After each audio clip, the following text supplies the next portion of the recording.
hear us and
and 24, and we are now into the second day of Q2.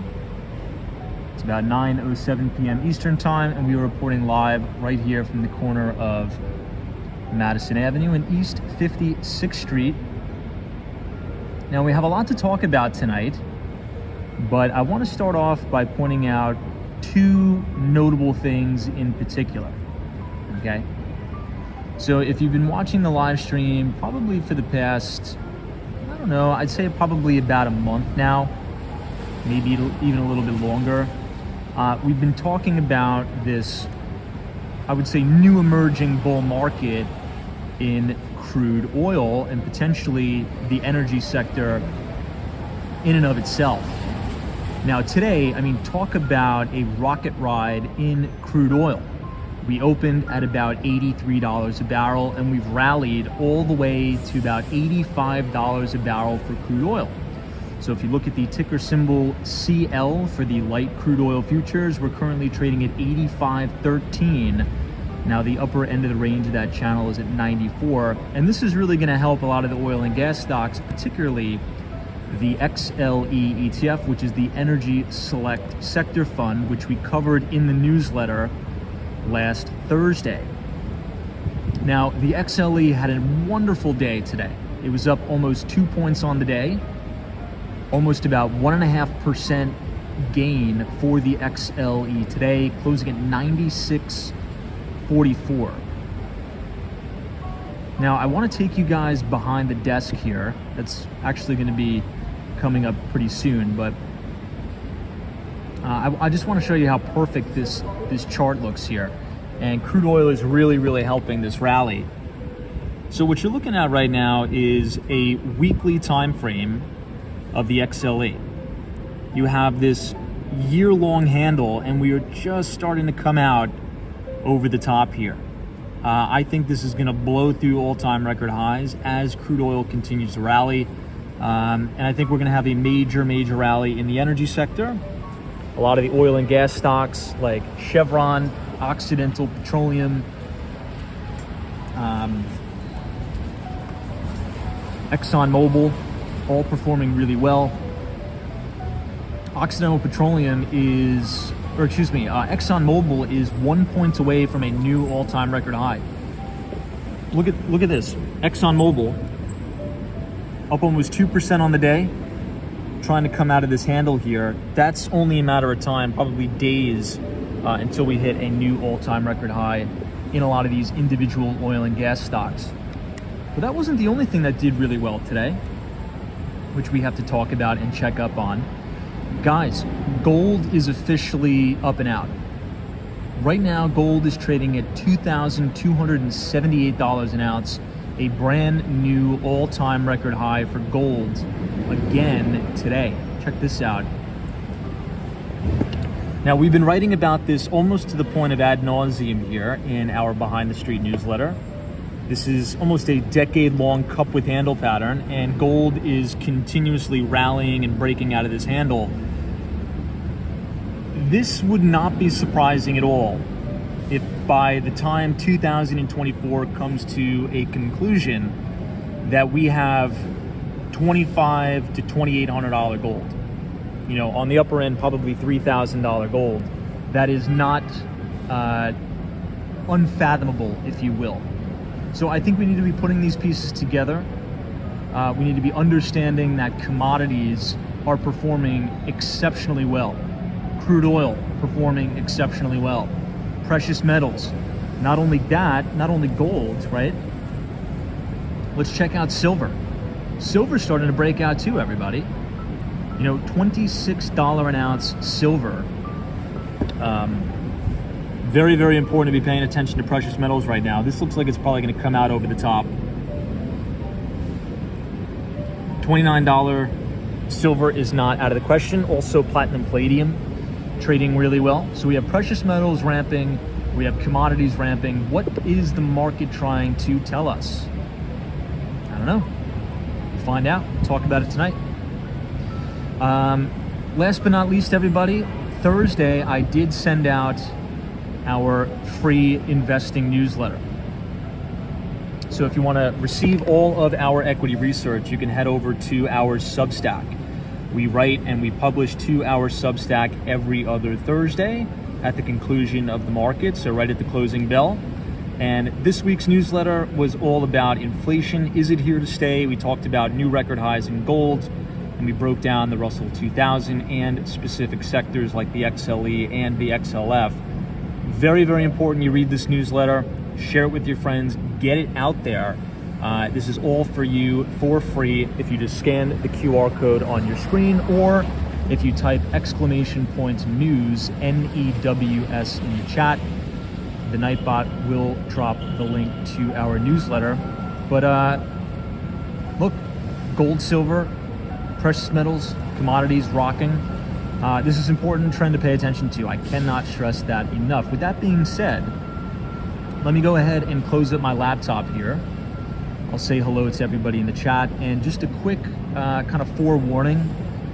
I just checked the weather. We are under a flood advisory, so a flash flood advisory. Now, it's not technically starting right now, but right around 4 a.m., it's going to be 50-mile-an-hour wind gusts, absolutely torrential downpour, and it's supposed to just kick off right when we're doing the live stream. So if it gets too crazy, we'll probably call it a night early. But again, the brunt of that storm is coming right around 4 a.m. So tomorrow is going to be an absolute total washout. So we will make the stream tentative for tomorrow. You know, I think there's going to be significant flooding in the city. All right, let me go ahead and close everything up, and I will see you guys here in a minute. Thanks for joining.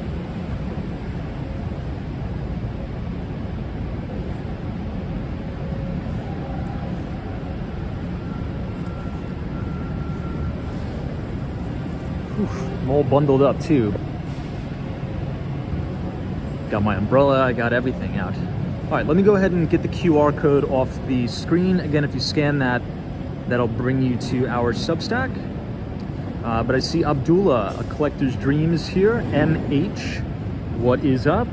Always a pleasure to see you. Let me get my umbrella out. Trust everybody's well. Otto, what's up? Ali Stars is okay, it's time to head to Miami immediately. You know, we'll be there sooner. Mind the rain that much? Yes and no, but it's really just the wind that's gonna get really, really crazy here. Hal T16, what's going on? I see Gary Carpenter, Sunshine Hatch, Jen Claus, Alan, Otto, always a pleasure. Bree Grams, thanks for joining. Tony, welcome. Clara. All right, everybody, let's head down Madison Avenue. This is the corner of Madison and 56th. Now, the storm is rolling in, so you can barely see the top of 432 Park. Probably the top quarter of the building is absolutely covered in clouds. Let's continue to walk downtown. Again, this is Madison Avenue. If you look in the distance, you can't even see the top of 270 Park or 1 Vanderbilt. It's quite the blustery night. But what about you guys? What's the weather like in your neck of the woods? I know upstate New York is supposed to get hit with snow. There were some crazy tornadoes making their way through the Midwest. So if the only thing that we're gonna get is rain and 50-mile-an-hour winds for one day, you know, I think that's a pretty good trade-off. It's just been a crazy rainy season. It feels like almost every other day it rains in New York City in a major way.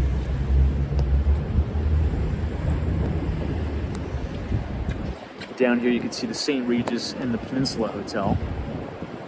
Gary's is a beautiful day in LA today. Very jealous. Very, very jealous. Doug Thompson says, looks like New York City has been getting rain by the foot. It did when I was in town a month ago. And tomorrow's going to be even worse. Tomorrow's going to be even worse than today. I was at 34th Street, Penn Station. I tell you guys this all the time. 34th Street is the worst subway station when it rains because it's like flash flooding down there on the 1 train. And it was already starting to do that this morning. So I can only imagine what it's going to be like tomorrow. Isabella, this is terrible weather in Boston as well. Phillips, it was nice in Alabama today. Random users, blizzard warnings here. Ed Dunkel says 74 and sunny in LA. Wow, Ed. Okay. Very nice. 74 and sun. Love that. Lance is Brooklyn, New York here, same weather. Yeah, you guys are dealing with it too. Now you guys get actually worse flooding than us most times. We're coming up on the Jeffries building here, which is actually one of the investment banks that we've been covering in the newsletter.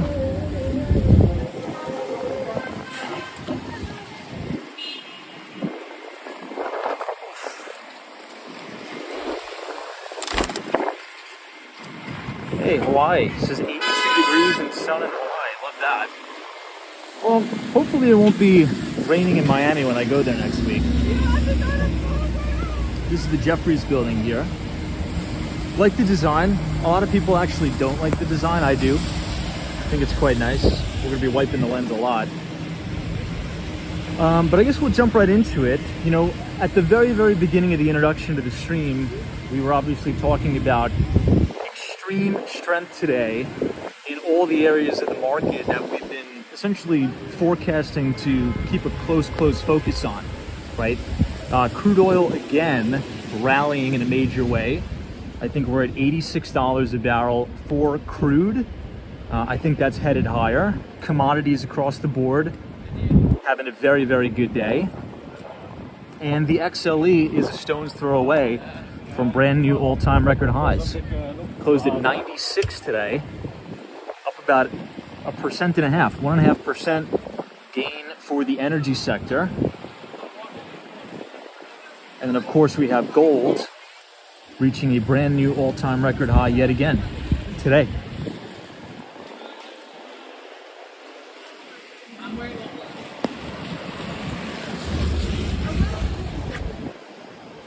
We'll cross over to Park Avenue for a minute.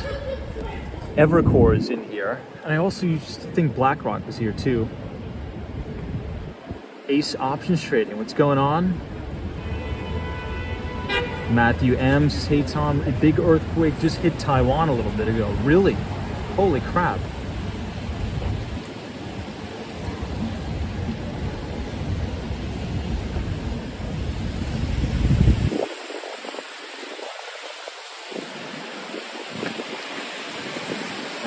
Yeah, I feel like the weather's becoming more and more extreme.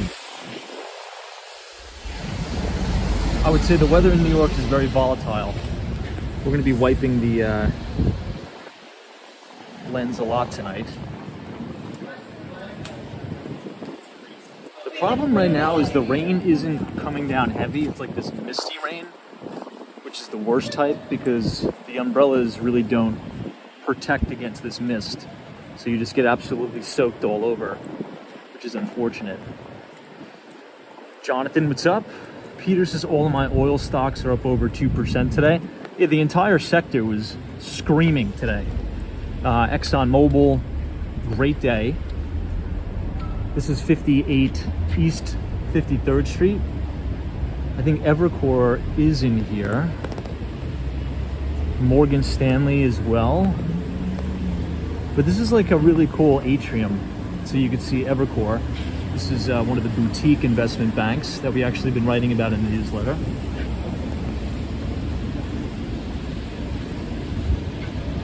There's a coffee shop in here. It's kind of like a cool atrium like you see in the Trump Tower. It's quite nice. It's open to the public from 8 a.m. to 10 p.m.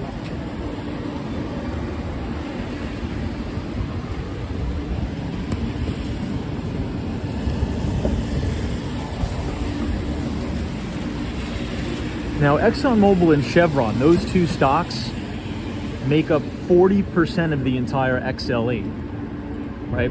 So if you go to the Spiders website and you just search XLE, it'll give you the entire holdings breakdown.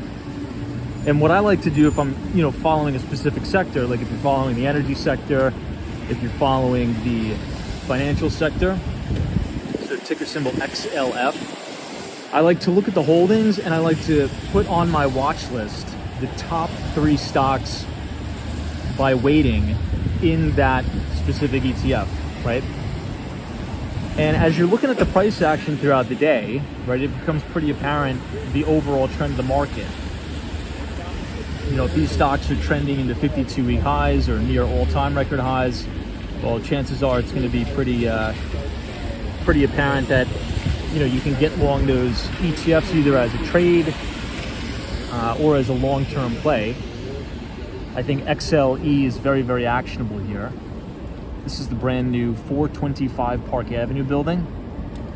That's where the Citadel Securities is temporarily. Hey, Vivian Francesca, what's going on? Thank you so much. Appreciate it. Optimus 17 is another rainy night indeed. And Mach, what's up?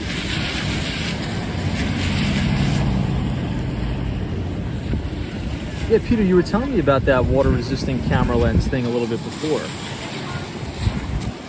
I'll definitely look into it. I'll check it out for sure. You were saying that there's some spray that you could just spray on the lens and then the water kind of wipes right off. This is the Seagram building. This is one of my favorite office buildings in the entire city. Looks beautiful at night, particularly in the rain.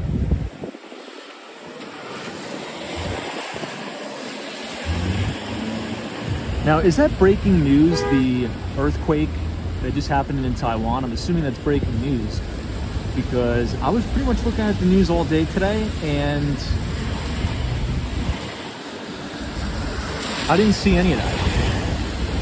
Hope everybody's all right. Taiwan Semi is probably one of the most,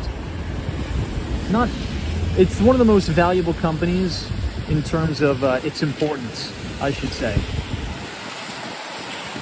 Looking directly down Park Avenue towards Grand Central Station.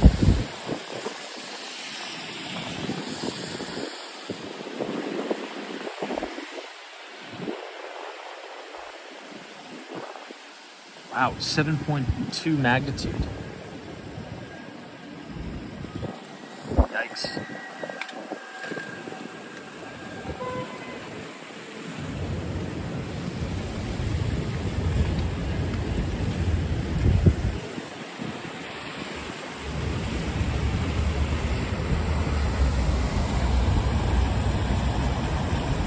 Wow, Peter's 7.2 quake and tsunami alert for Japan.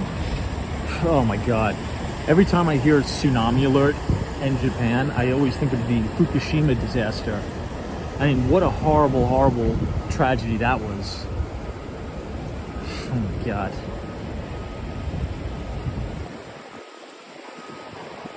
You know, a lot of these natural disasters, particularly in the United States too, really, I would say, isolated towards very desirable places to live, like the state of California,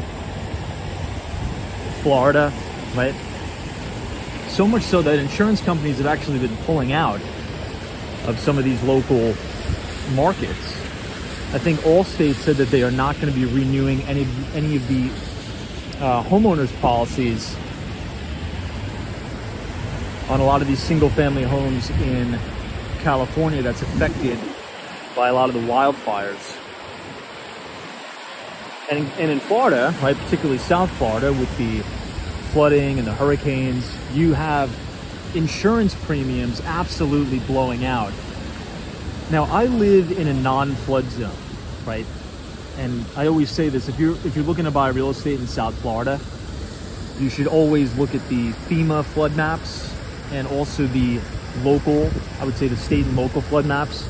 You can get it from like Miami-Dade County or whatever county you're looking to purchase in, and study them, right? Understand the different properties that you're looking at.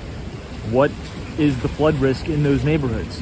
Because that is going to significantly impact your homeowner's insurance and the premiums. So I'm not in a flood zone, so I don't need to have flood insurance. I don't. But my homeowner's insurance is still over $4,000 a year. Now, to many of you, that's going to seem like an eye-popping and an eye-shattering number. But that's the reality. I call it the kind of the cost of living in paradise, I guess. That's how much they are on a very, very small property. It's not even big. I mean, I think the whole place is maybe 1,800 square feet, maybe a little more. That's a lot.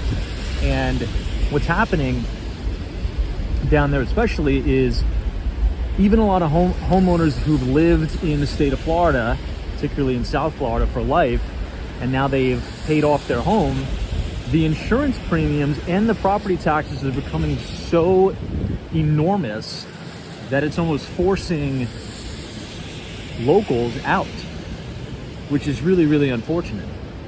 You're also seeing that, you know, it's not really isolated to Florida and California. You're seeing that too in Hawaii. And our moderator, Hawaii, in the chat, is kind of giving us an insight on that. I mean, Hawaii, not only do you have all of those different risks, but you have, you know, multi-billionaires buying massive, massive swaths of land there and building these crazy bunker-type properties. All right, so now we are outside of Blackstone's headquarters, 345 Park Avenue. When you think of Blackstone, you could think of Steven Schwartzman.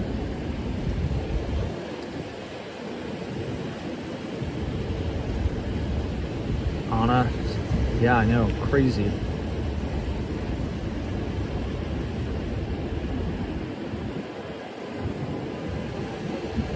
Unit 23 MD says we have a tsunami warning sign all over the coast of Southern California. Wow. Jesus. Wow, Gord says my homeowner's insurance is $200 a year. Well, God bless. You know, we've talked about something before on the stream that I think it should be nationwide. Once you hit retirement age, and they're actually trying to, I'm sure you guys have seen that they're trying to increase the retirement age. Right now, what is it, 65? They want to significantly increase that to kind of delay a lot of the benefits that you get, Social Security and the like. But in my view, right, and in my opinion doesn't mean much. If you've worked all your life to try to, you know, pay off your home, and when you come to retire and you've paid off your house, you have no mortgage, I think you should be able to continuously live in your home without any worry that you can't pay the taxes. So I think that senior citizens, right, or once you come up to retirement age, you should be 100% tax exempt on your primary residence, right? Because many people would say, well, what if you're a senior and you're a multi-millionaire or a billionaire? Well, that's fine. They would still get the same exemption, but it's only on their primary residence where they live. If you own multiple properties, you don't get the exemption, right? It's you pick a place to live, because most people in America only have one property that they live in. And seniors live on a fixed income, most of them, right? Many people do. They live off Social Security. And if they can't make the annual tax payments, some of them are forced to move. And I don't think that's right. So maybe down the line, there'll be some legislation passed that says there'll be a full 100% tax exemption for seniors on their primary residence. I think that's fair. I would even be in favor of paying a little bit more in my property taxes. Let's say if it's 1% more or 0.5% more, just so you don't have to have that issue. Because you'd be surprised. You'd be surprised. There's a lot more people than you think that are forced to move just because they can't pay the property taxes. Rick C in PA, what's going on? Christina, Matthew, what's up? What's up? The wind is starting to pick up now too.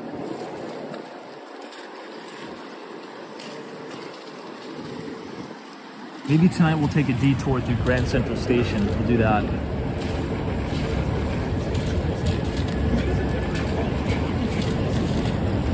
Wow, Peter says a 30-foot tsunami moving towards Okinawa, Japan. Whew, my gosh.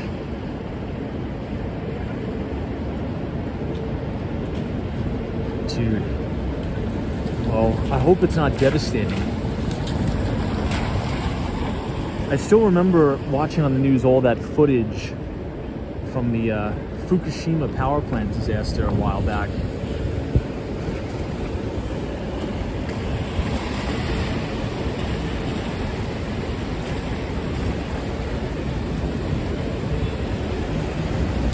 Hi, this is East 50th Street and Park.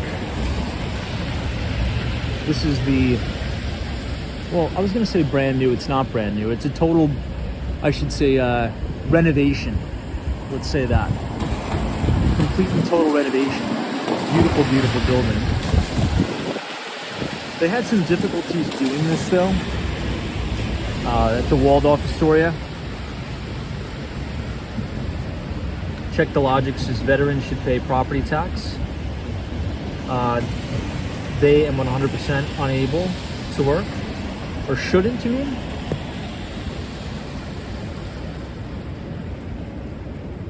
Yeah, I agree. I totally agree with that.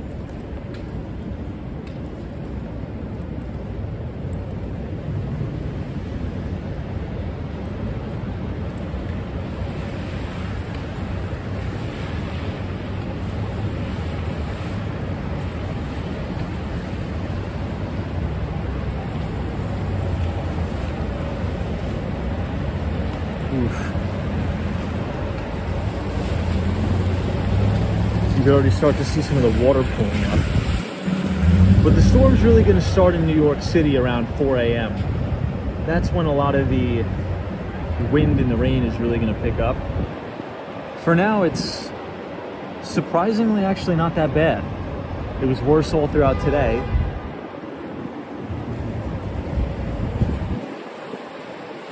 Still take a detour through Grand Central Station now.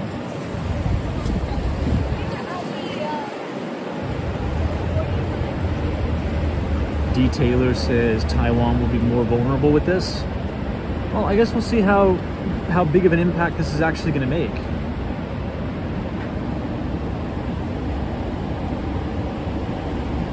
Hey, TK Porsche is the Prop 13 California approach, limiting property tax increases to 2% a year would protect seniors, keep them in their homes, and not burden the younger taxpayers. Well, I think the problem is seniors are struggling to make the tax payment right now. Like many of them are, right? Particularly if you live in a higher cost of living area, like the suburbs of New York City, out on Long Island, right? I mean, a very, very small, modest house in Nassau, Suffolk County. It's not uncommon for them to have $10,000 tax bills a year. And even if you have your entire house paid off, if you're a senior living off of Social Security, that's pretty difficult to come up with that kind of cash for a lot of people. Wow. It looks like they're just completing the base of 270 Park. This thing looks so cool. They're putting all the glass on it.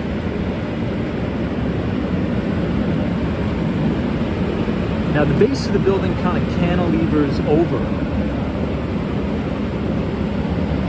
Troy Atkins is telling me to do a kava for lunch today. Was it good? You know, I didn't have any time. I was crazy busy. I was pretty much in the office the entire day. So unfortunately, no. Still haven't tried it. I'm going to try it though this week 100%.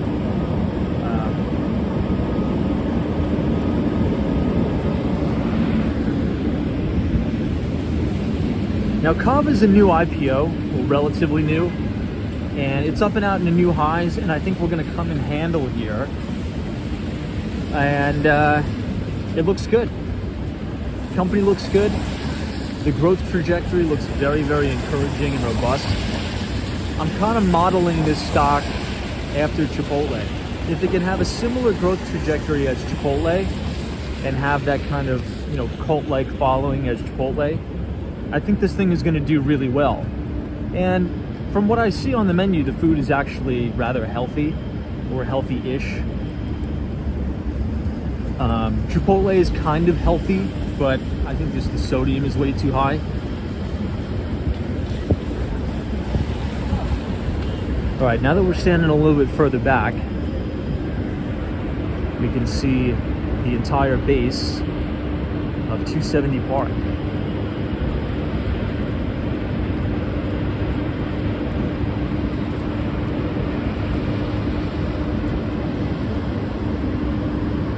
Man, this thing looks so cool.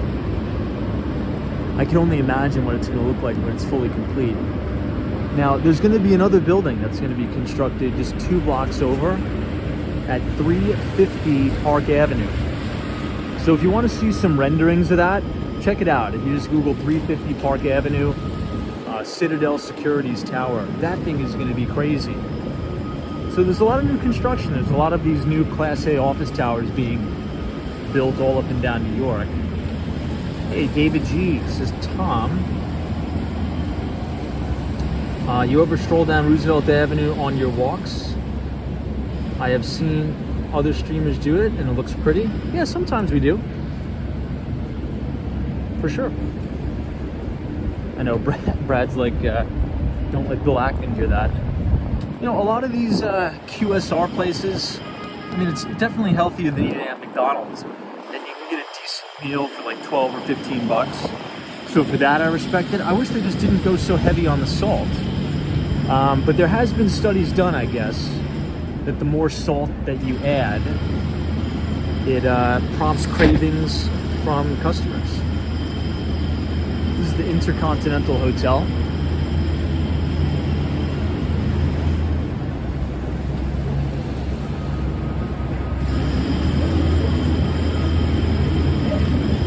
The Intercontinental New York Barclay.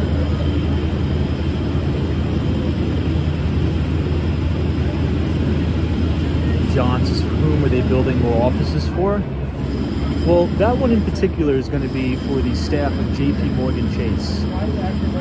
Now, they've consolidated a lot of the offices of JP Morgan, and once that one's open, almost everybody's going to kind of, you know, crowd in and move in there. But for the Citadel Tower, that's going to be at 350 Park, 54 floors of that building is going to be allocated towards Citadel, at least from what I heard.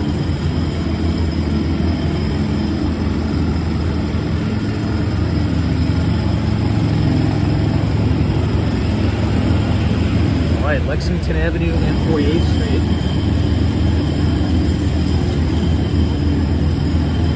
Matthews says maybe they could have some kind of tax freeze for folks on a fixed income or own homes. Anything, I mean, than what they're doing now, which is nothing.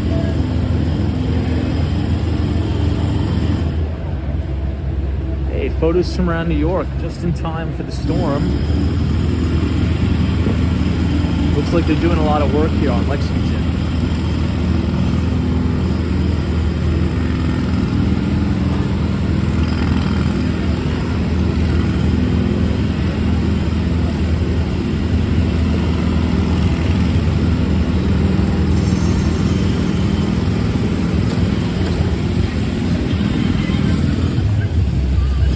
Here.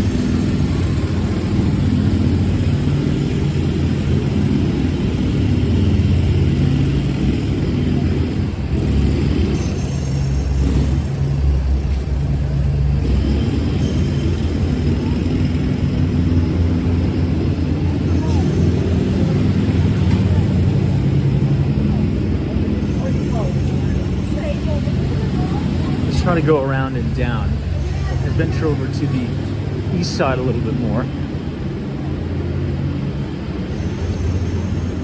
I know Elias says one of the most unpleasant noises. Well, you kind of get used to it after a while being in the city, but now, I mean, imagine if you rent an apartment in the city, you're paying $3,000, and you just happen to be so fortunate enough to live right outside of a construction zone where they're going to be doing that for 2 months. For 5 hours a day. That's happened to me before. Matthew says, what about Cava? I wasn't able to go today. I was too busy, but I promise I will get there in time. I'm interested in it, for sure.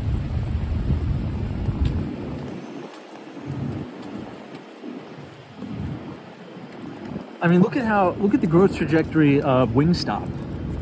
You know, that place absolutely exploded. All right, this is 3rd Avenue now. Yeah, Emmett says Sutton Place was amazingly quiet. I would totally buy there. Sutton Place is great. A lot of co-ops, but it is an awesome place. For those of you who couldn't join us last night, we were checking out that new East River walkway. I think the city did a phenomenal job with that. Now, as the weather improves, it'll actually be usable. Andy says, what about the chair? Wasn't able to take the chair. I just don't have anywhere to put it. Where would I take it? Back to the office? Yeah, Hawaii. So Hawaii, it was a nice chair. I mean, if I could somehow get it to Miami, I would, but I can't. Now, this is a perfect example of a lot of the vacant office buildings, everybody. So this is 767 3rd Avenue, and almost the entire place is vacant. Look at that. Also here, 757 3rd Avenue. Looks almost all vacant. Maybe a few floors are filled, but tons and tons of vacancy here. Lots of vacancy. And a lot of that is moved to the Hudson Yards and a lot of the other places we talked about.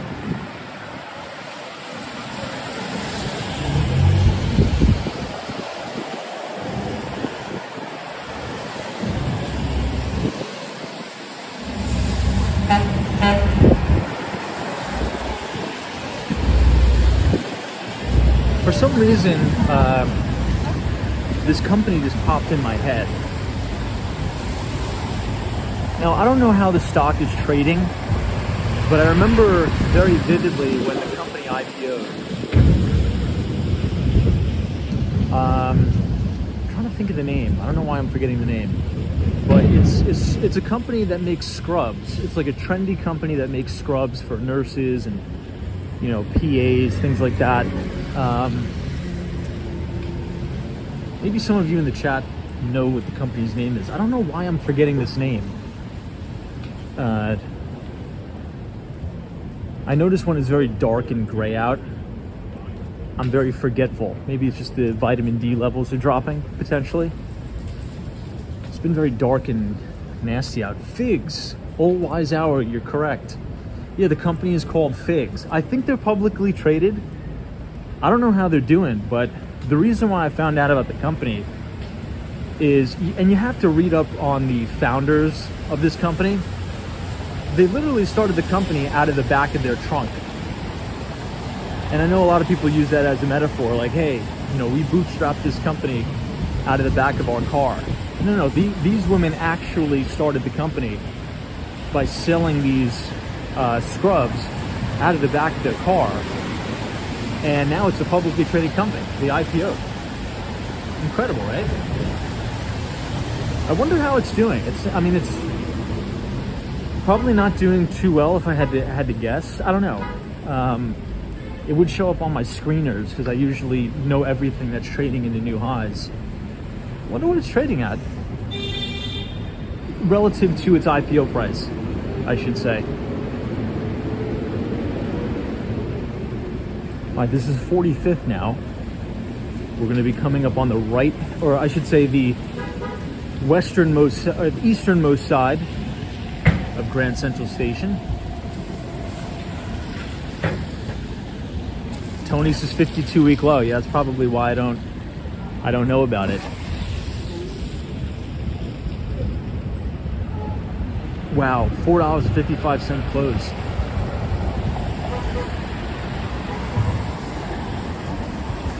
Yeah, it just popped into my head. I saw someone walking around the city today wearing the company.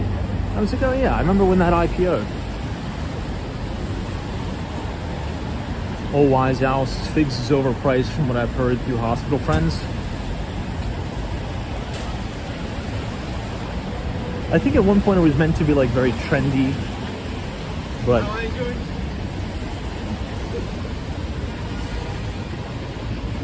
I'd be interested to see what some of the sales numbers are, if they're kind of lagging or meeting those expectations. Probably not meeting the expectations, being that the company's at a 52-week low.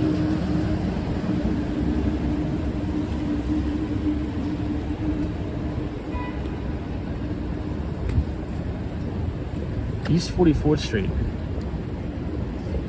Look at how unique this is. You have this little tiny strip mall of low-rise stores here amongst all these high-rises. Doesn't this look like super out of place? Look at this, guys. So you have all of these, I mean, I'm assuming this is probably a luxury condo. You have the Chrysler building right next to it. And then look at this. You have, these are probably holdouts from a very, very long time ago. This little tiny strip mall here.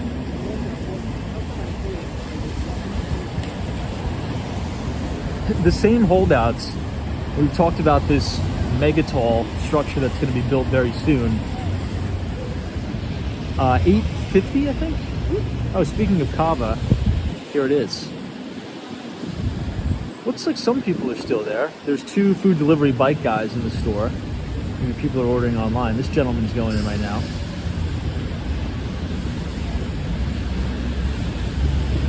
But that new Torch, the Torch building, that's going to be built around 2 holdout units too. That's Extel's new development. All right, so this is funny because all these stocks are in the same group, right? So you have Kava, ticker symbol CAVA. And then over here you have Sweetgreen. I think Sweetgreen's also publicly traded under the ticker symbol S, I think. But I have all these written down. And you have Chipotle, ticker symbol CMG. Now within that group, so the sector focus of the group that I watch, Sweetgreen, Kava, Chipotle, Wingstop, and Shake Shack. And right now Wingstop has been the undoubtable leader in the group, and then you have Kava, which has been probably number 2. I don't think Sweetgreen's performing too well because I don't have that on my list. And obviously above all of them has been Chipotle. Chipotle has just been an absolute monster. And they've announced, I think, a stock split, right? Didn't they announce a stock split? Or was that, I'm trying to think. Look, I'm tired, but I think 2 weeks ago, Chipotle just announced a stock split, I think. Now, a stock split, for those of you who don't know, it doesn't do anything to fundamentally change the valuation of the company. But what'll happen is, as these share prices get so high, right, like $2,500 a share, from a visual perspective, that actually intimidates some investors, and like open for retail investors, they can't really get a hold of the stock.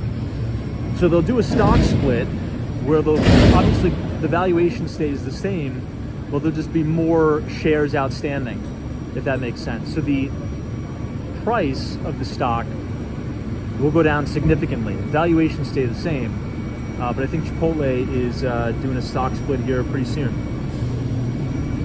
I think it was 50 to 1, 21, 50 to 1, something like that. Hey, Amy T, what's going on? Thanks so much for joining.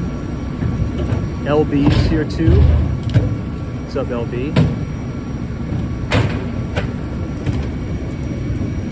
Polar vortex is the horrible, I know, we've been tracking that on the stream. I'm just praying to God that the tsunami doesn't actually hit Japan in the way it did before.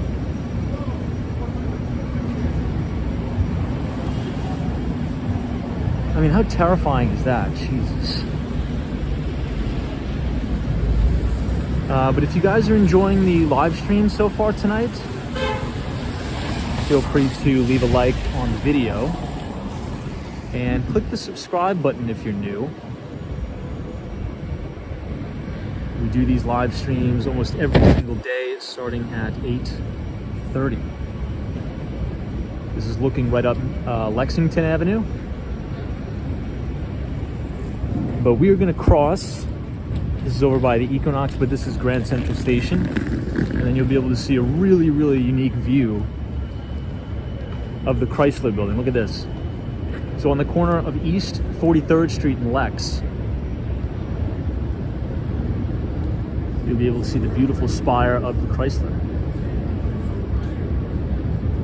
Hey, Mr. King of Florida, what's up? Amy T says, I see a 50 for 1 split for Chipotle.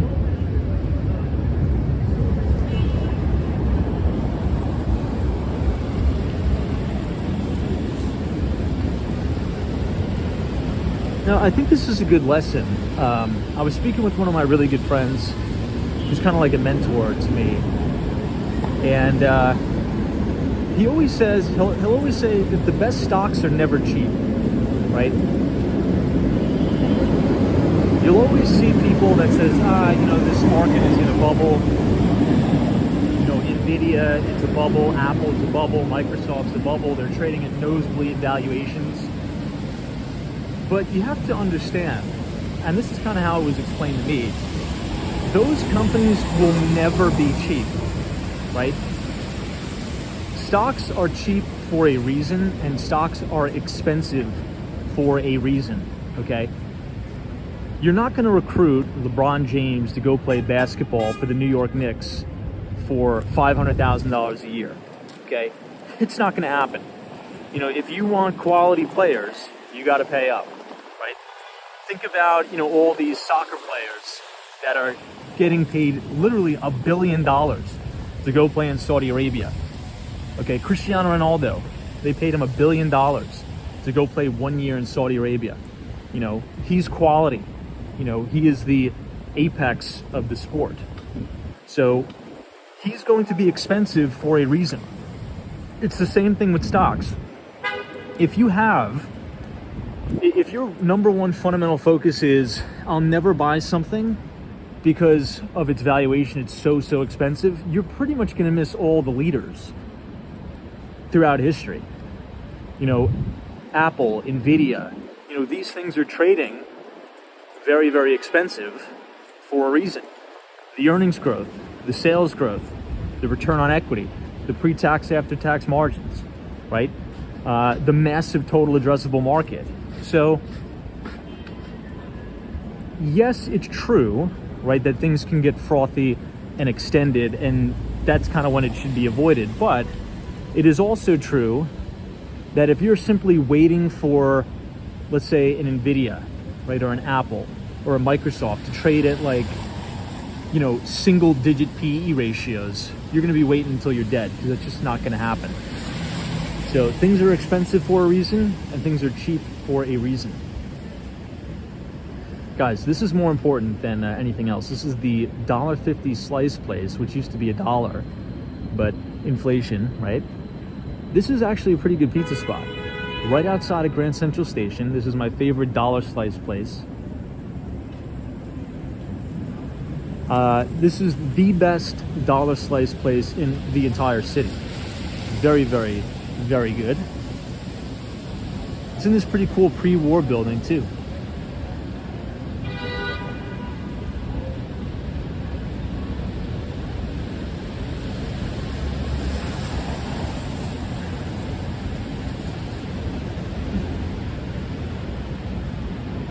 Troy Atman. This is the $1.50 is price gouging. Hey, Pineapple Water, what's up? Good to see you.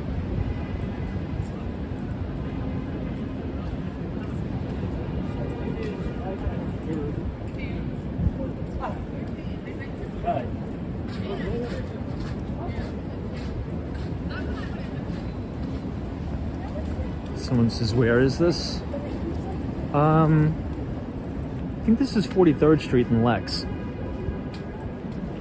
If you're inside Grand Central Station, you just walk all the way to the east side, I should say the easternmost entrance or exit, and walk directly down 43rd. It's a good spot.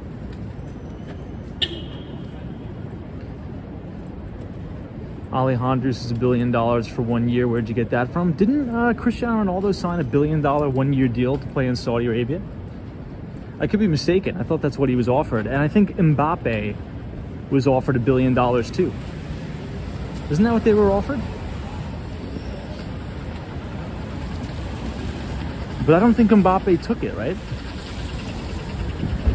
I could be mistaken, but I think that's what the deal was. It was something crazy.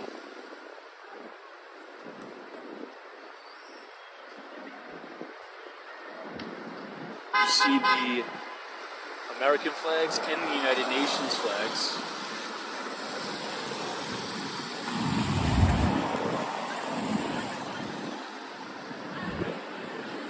Shannon says Cristiano Ronaldo earns $220 million for 1 year. Got it.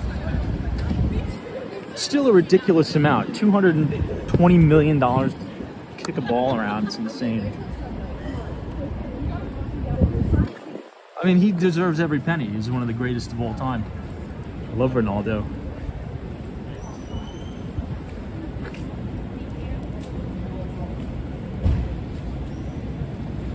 Alejandro says no, it's around 220 million. Yeah, I mean, still a lot. Jeez. $220 million in 1 year. That's nuts.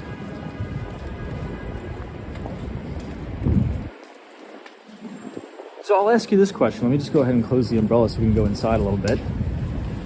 Do you think that in our lifetime we'll be seeing a professional athlete getting $1 billion deal?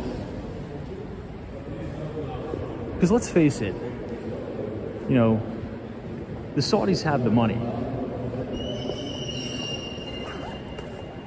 $220 million to get Cristiano Ronaldo probably doesn't even make a dent.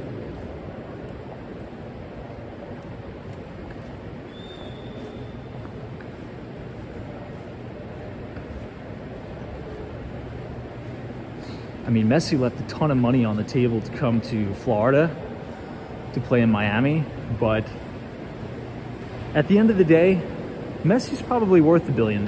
His overall net worth, his brand. So what's another dollar really worth to these athletes?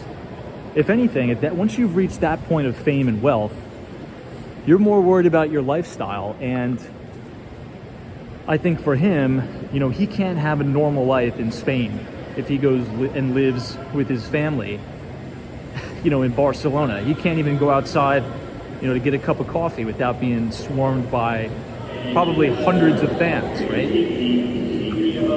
But in Florida, in the United States, soccer's really not that big here. I mean, yeah, there's a ton of Messi fans, but it's not going to be like he's living in Spain. He still probably needs to walk around with security, but at least he can have somewhat of a normal life. And I think that's probably why he came to the US.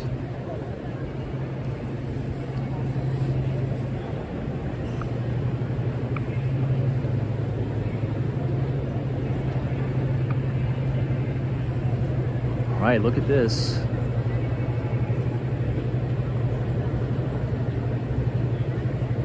We're now inside Grand Central Station. This is the MetLife building, the 54th Street entrance. Yeah, Troy Abtman, I did see that. That was a while ago, right? Don't fall for it. Watch the gap. Getting on and off your train. Yeah, Troy Abtman says Messi was just walking around Publix. I mean, to him, that must have felt like $1 million. That must have felt like euphoria, being able to just kind of go grocery shopping with your family. I mean, what a weird experience that must be, right? Imagine you're one of the, I mean, Messi is arguably one of the most famous people in the entire world. So a little luxury like going to the grocery store with your kids probably feels like more money than he's ever made ever. It's kind of weird to make that comparison, but it's true, right?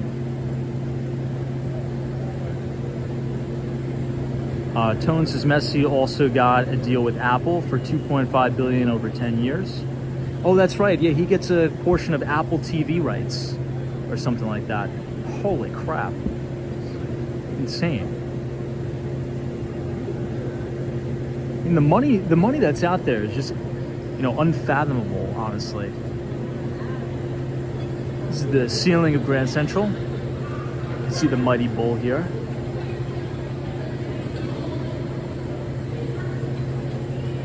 Wow, Ipadias Ronaldo has said in an interview that he paid not to be recognized.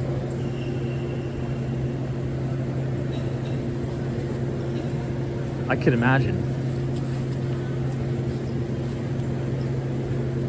Yeah, I think totally I would much rather be extremely wealthy and totally anonymous than the latter, right? We'll walk around to the other side and I'll give you another look at the ceiling across the way. And then maybe we'll go down to Grand Central Madison. We'll see.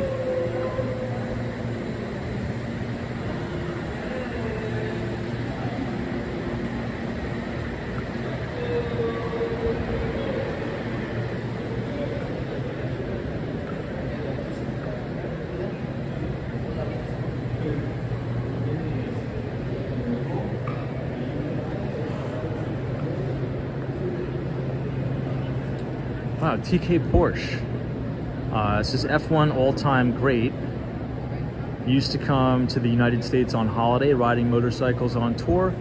Even showed up once at a NASCAR training academy, wasn't recognized, and even took a driving lesson.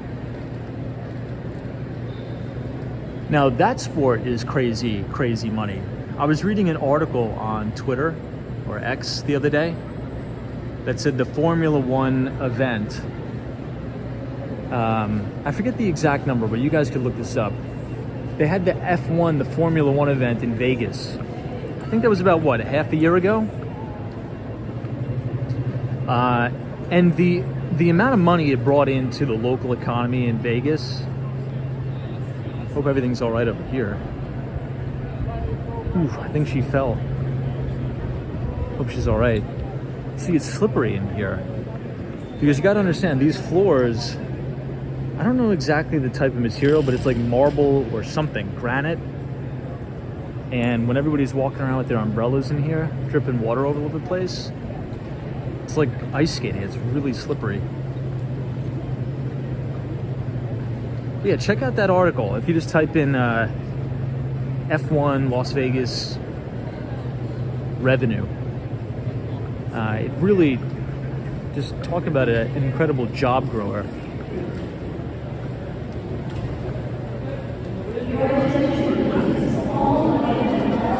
Oh, Wise Hours, dang, that's a lawsuit. Well, speaking of lawsuits, not too far away from here at the old JP Morgan Chase headquarters on Madison Avenue, they just settled a lawsuit with a former employee for $35 million. My friend sent me the article today. And so she was leaving the office, right? And she goes to open the door. But if you obviously worked in an office building in Manhattan, you'll kind of know what I'm talking about. they automatically lock the doors after a certain hour, and then you have to punch in with your key card. And these are big, heavy glass doors. So when she went to push the door, it was locked, and the whole thing shattered all over her. And she sued the company, and JP Morgan settled with her for 35 million bucks. Now from the video, you know, look, maybe she really got hurt. I hope she didn't. But from the video, it really didn't look that bad. It just looked like the door broke. But she sued, and they settled for 35 million.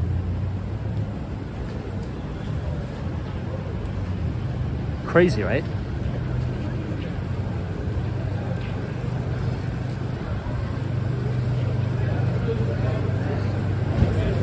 Hey, Big Delta guy says, what is your camera and audio setup? So we are on an iPhone 13 mini, and we just have a very basic gimbal here. But in terms of the microphone, we just use the standard mic that's built into the iPhone, which is actually surprisingly okay. surprisingly okay.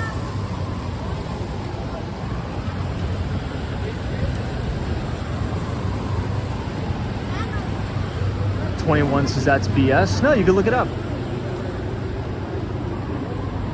Look, maybe she actually really got hurt. Maybe she deserves the money. I don't know. I wasn't there. I just saw the video.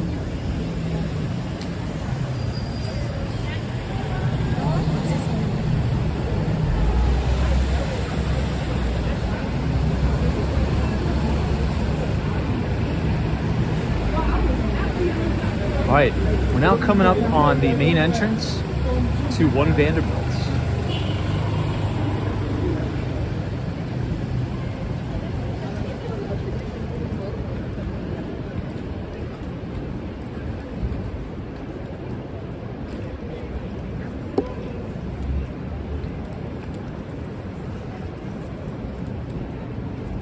Check out this view of the MetLife building.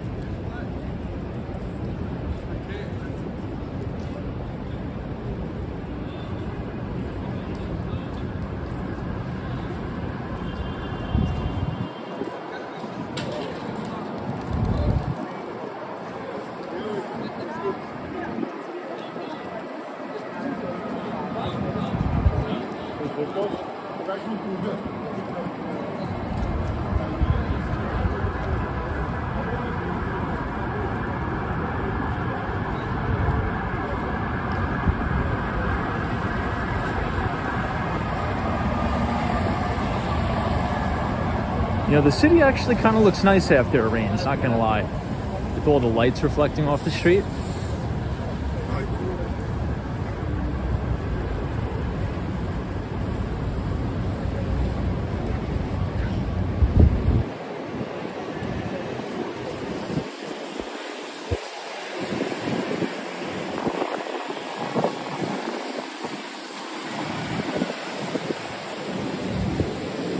Brad's like, yeah, she doesn't deserve the money.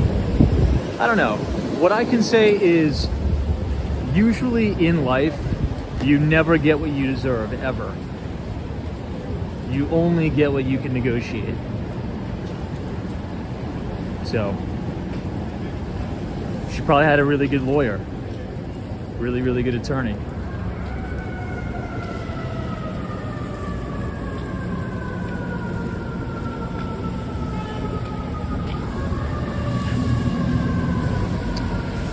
Mark Kimber says, I'm confused if you don't charge people for property taxes. Who pays to maintain the infrastructure to use? Yeah, so that was the conversation we were having a while ago. We're not saying eliminate property taxes for everybody. We're saying that there should be some sort of exemption for senior citizens that are of retirement age on their primary residence. So everybody else has to pay the property taxes, right? But for seniors, because there's a lot of them that are in jeopardy of being forced to sell their homes because they can't come up with the cash to pay the property taxes, we were saying it may be a good idea to have a senior citizen exemption, so seniors do not have to pay. Now I know there's like star exemptions and things like that, but I'm talking about not having to pay the property tax at all. I think that's fair. You know, you pay your dues to society. You know, it's not like you have any kids in the school system anymore. Chances are, right?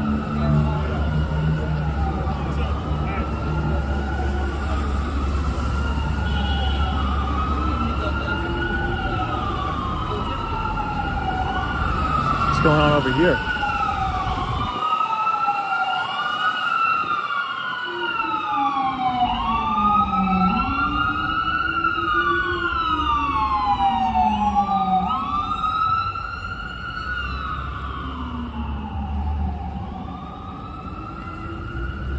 Hope everybody's all right.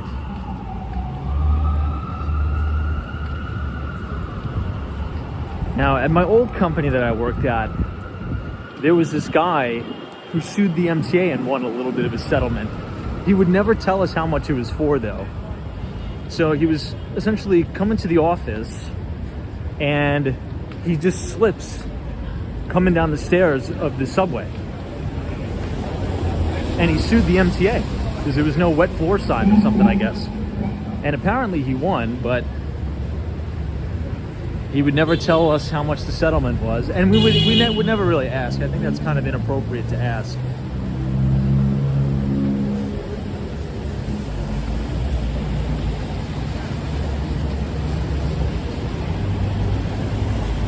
All right, back on Fifth Avenue, coming up on the Steven Schwartzman building.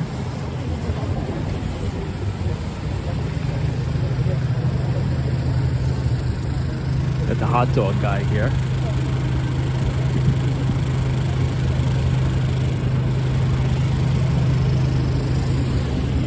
LB's, does your dad believe that way about taxes? Look, I think it's only fair, in my opinion.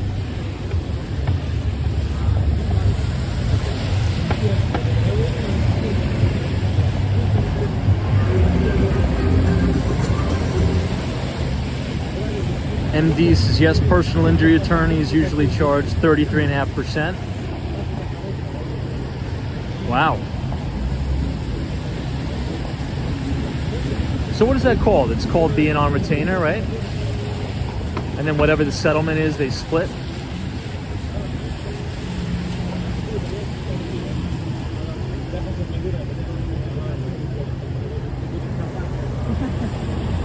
Zabatatis, seniors refuse to sell their homes because they are valued in the $1 million range. Yeah, I'm not gonna, let me see. I guess I'll read the whole comment.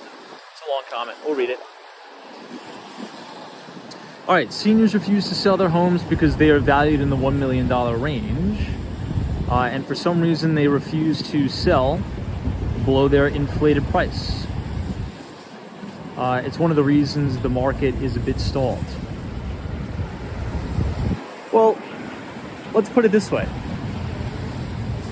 Let's say if you were one of those seniors and your house is valued at $1 million. I mean, what is this, the charity tank? Are you going to say, oh yeah, I'm just going to sell my house for $200,000 less? No, you sell it at what the market determines it is.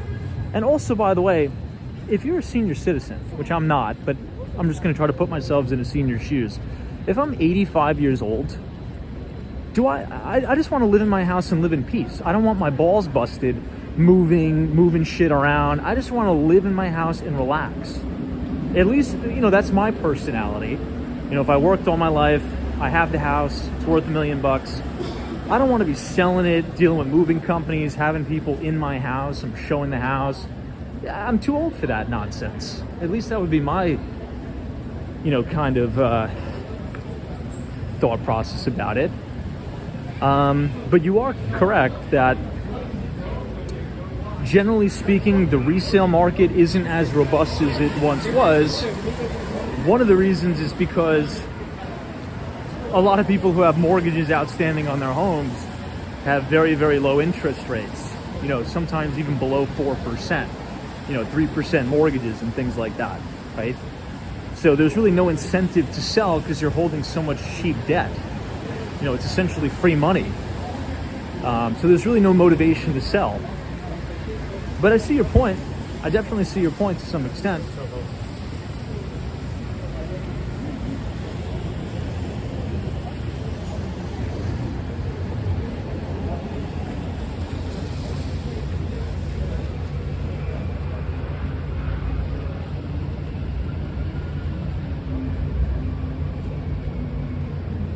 This is Salesforce Tower.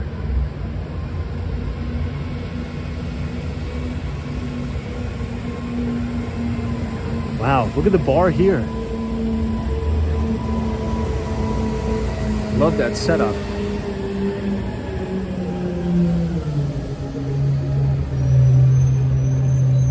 But that is a big problem though. I think the Federal Reserve way overdid it in this last cycle.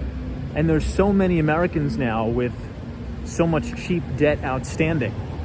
You know, mortgage balances, you know, even if you have a high mortgage balance, but your 30-year fixed is, let's say, 2.5%, 3%.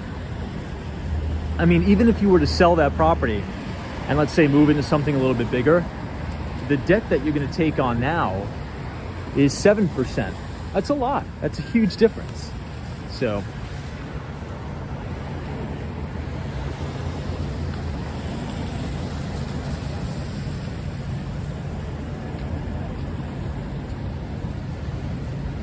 Hawaii, that area is slippery.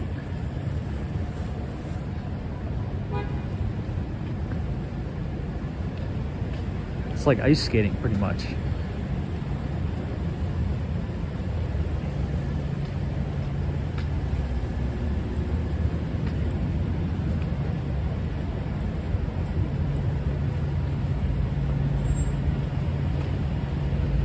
Wow, someone says 1983 was 12%.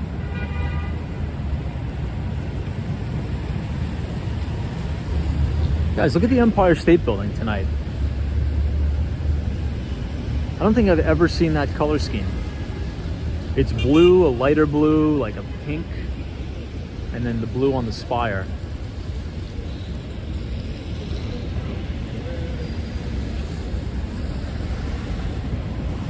Renee says if you bought your house when the prices were so high, now you might owe more on your mortgage than what the house is worth.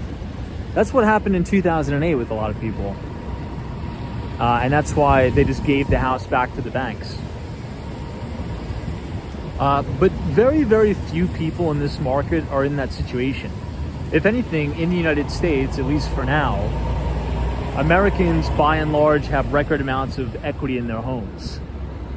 And I think that's, again, mainly due to this massive bull market we've had in housing over the past, let's just call it 10, 12 years.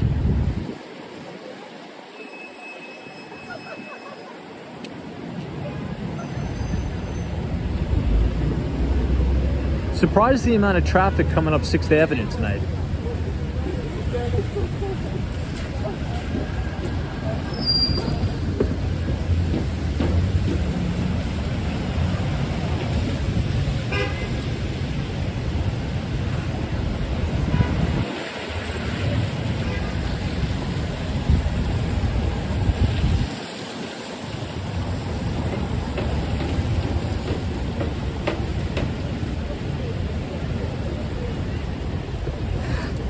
Victor's like, do I have my lunar eclipse safety glasses?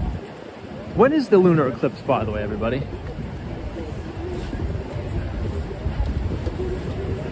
Is that next week? This coming week? Something like that?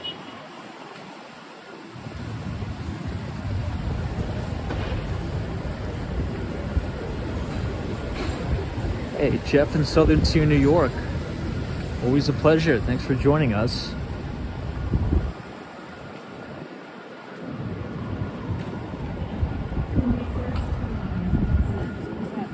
I gotta put up my hood again, it's getting windy.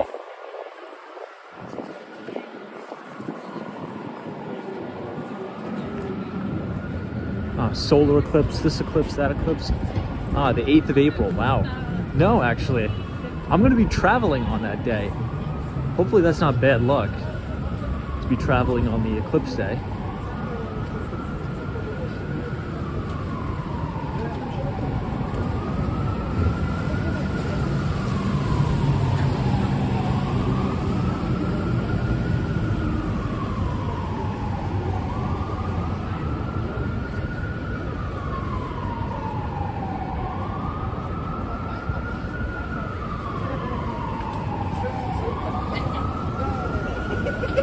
Do any of you guys feel that when it's so dark all the time, I particularly feel this obviously in New York in the winter, I feel like an intense brain fog. And brain fog, I guess for me, is you're thinking of something, but you just can't quite have it come to mind. And it only happens when it's like really, really dark, dreary. I think it's like a vitamin D deficiency. Whenever I'm going back to Miami, boom, it goes away. Or just whenever it's sunny out in general. It's like, I don't know, just an overall lethargic kind of feeling, I guess. This is BMO Capital Markets.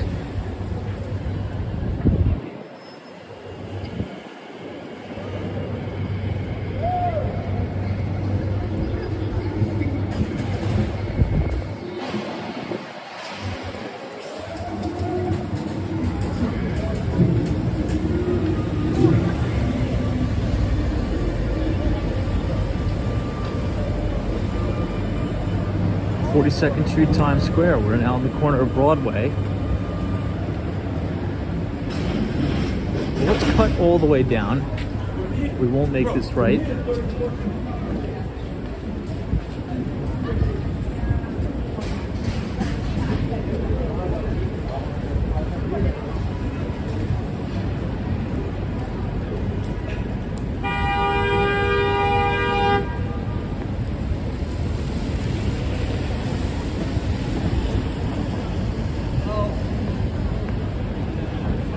I know Bree Grams is here in Phoenix. We have too much vitamin D, for sure.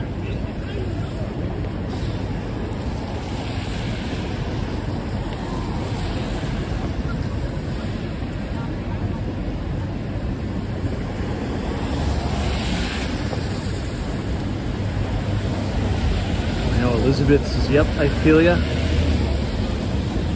I am similar on gray days. The sun just makes me instantly happier. Now, I give you tons of credit because you're up there in Buffalo, New York. I mean, Buffalo, I don't know how you guys do it up there. Love Buffalo, nothing against Buffalo. But man, does it snow and is it gray and cloudy all the time? Honest, take vitamin D supplements, 50,000 IUs. Yeah, I sometimes do. But it's just interesting how the change in the weather can make you a little bit forgetful. I wouldn't say forgetful, just like, it's weird, it's like a brain fog.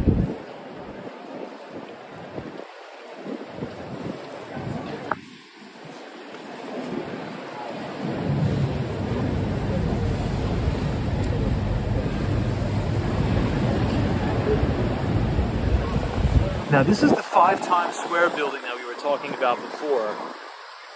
This building is almost totally vacant.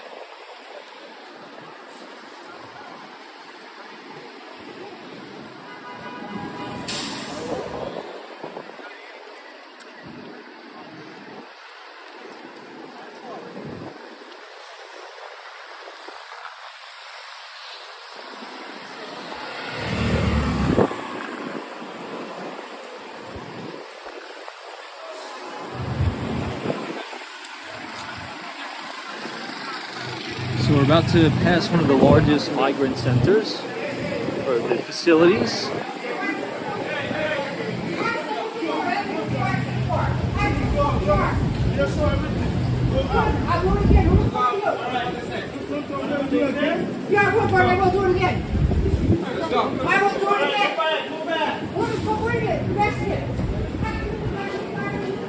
It's like something's going on over there, right?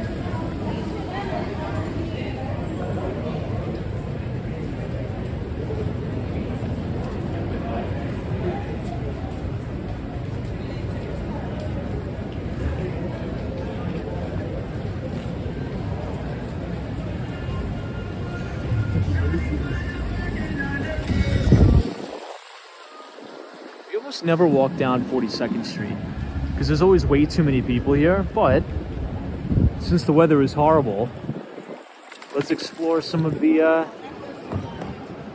would say the main drag here in Times Square. Now, does everybody know what this building used to be right here?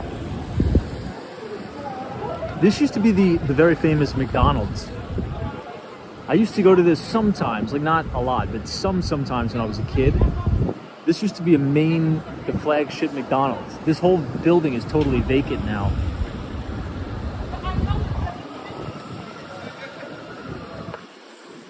Hey, Trade Brigade, what's going on, man? Yeah, a little scuffle action in Times Square, you know. Now, Trade Brigade, what we were talking about, big action today in gold, new all-time record highs again for gold. We also have silver breaking out, and the XLE is off to the races. 96, and crude oil is rocking too, $86 a barrel. So commodities are ripping, precious metals are ripping. Seems that's the spot to be right now.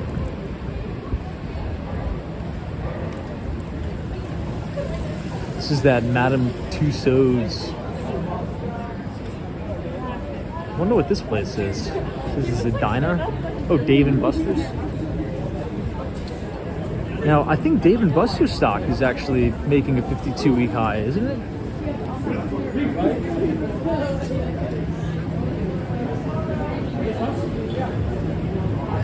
Yeah, true. Trade Brigade. That's correct. Silvers are what, $24 an ounce, silver?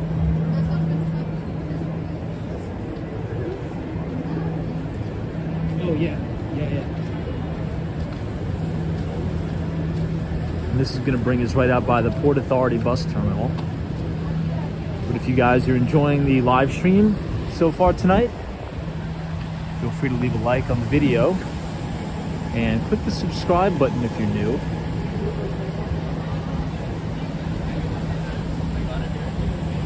You can see Thomson Reuters, the H&M building, and a little bit of One Times Square. That's the building where they dropped the ball.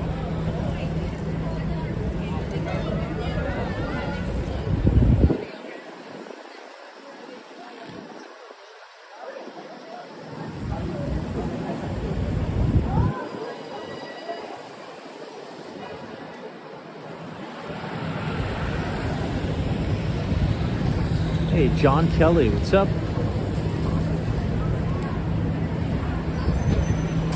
Yeah, Bitcoin is handling nicely here.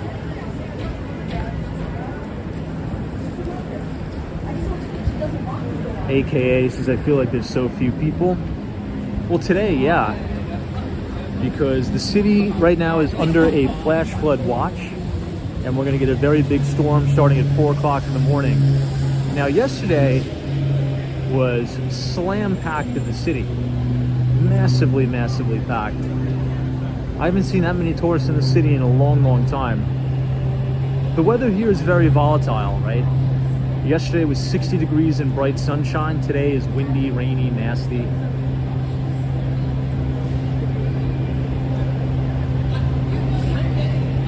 This is the entrance to the subway. ACENQRS1237.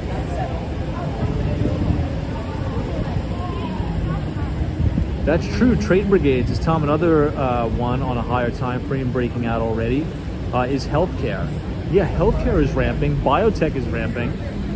Now, you know what was a little bit of a false breakout, which I actually got stopped out of this trade, and I levered up and I got in big size with this too, and I had to blow out the whole position. Is the ticker symbol IBB, or it's that or IIB or IBB, I think. It's the biotechnology ETF. Zoom out on a monthly time frame on that.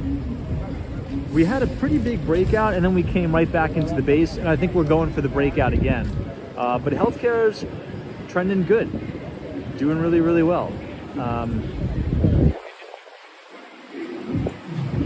Yeah, it's a good point. Energy, healthcare, which is a little bit of a concern, right? Because as we've talked about before, you brought this up, if energy is rocking into new highs and if crude is rocking into new highs, that is very, very bad news. Very, very bad news for inflation. You know, if we have $90 crude over the summer, I mean, I think all bets are off. It's going to be bad.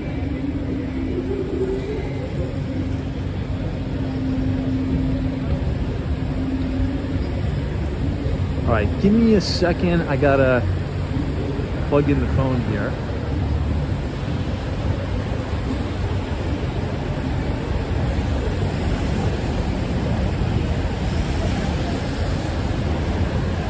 All right, let's see if we can charge this thing.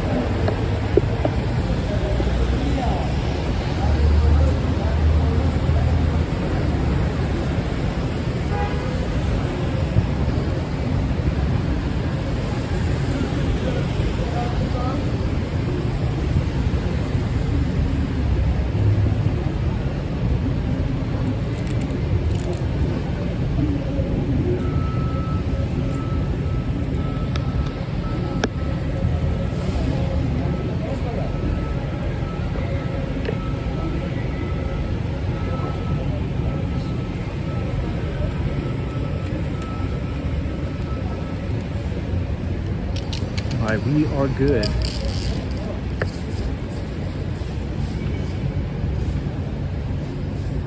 Business model is they run digital advertising on this screen here, and that pays to operate this business. It's kind of interesting, right?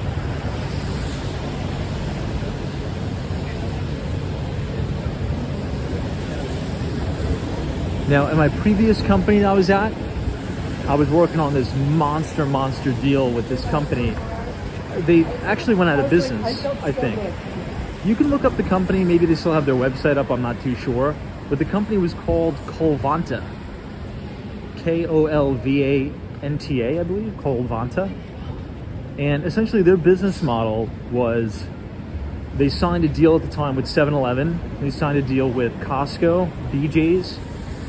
And outside all their facilities, they would have water dispensers, like those big 5-gallon drum water dispensers. And the machine had a digital advertising screen on the top of it. It would run digital ads and make money. And we would provide all the routers. So we would provide like,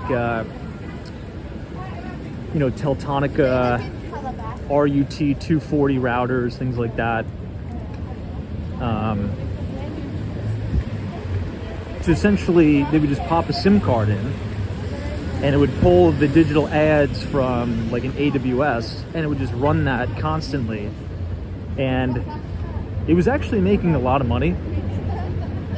And I think something happened where some of their investors pulled out or some wild thing, but they were rolling out like thousands of units, like a similar business model to that. But that is just, people could park their bikes for free, and then it runs digital advertising. Which is kind of interesting. Hey, cash only. Thank you so much for your very, very generous donation. I appreciate you. Thank you for the support.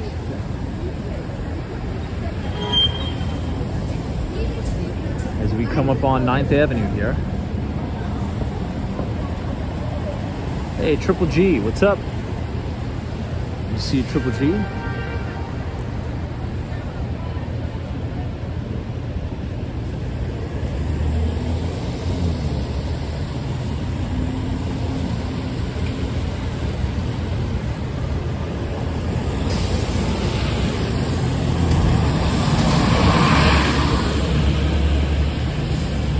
TK Porsche's United Healthcare was down 6%, and Humana down 13% today on unfavorable news about Medicare program reimbursements from the federal governments.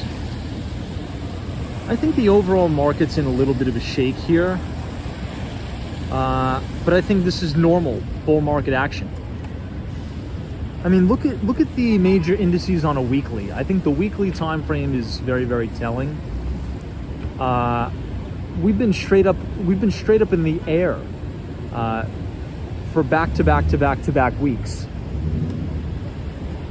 So to pull back and come back here to the moving averages, I think this is going to present us, hopefully, is going to present us a pretty good opportunity when things start to pull back and base out to, gear up and load back up on some of the TMLs we missed going into the summer.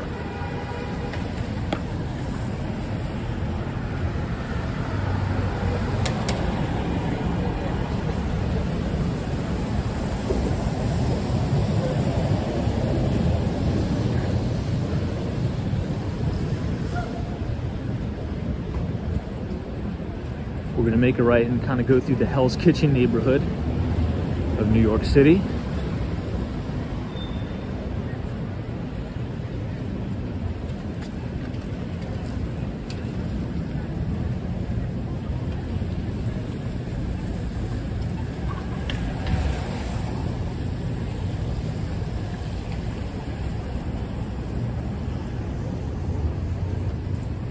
Adventures, Tom, did I buy a Powerball ticket?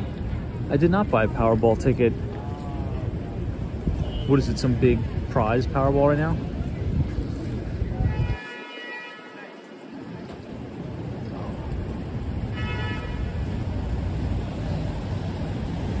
Hey, Jerry.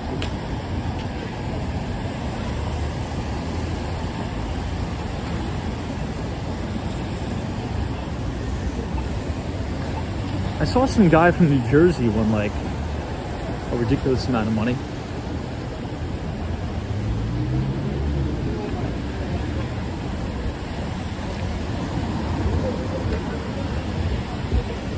Wow, 1.09 billion.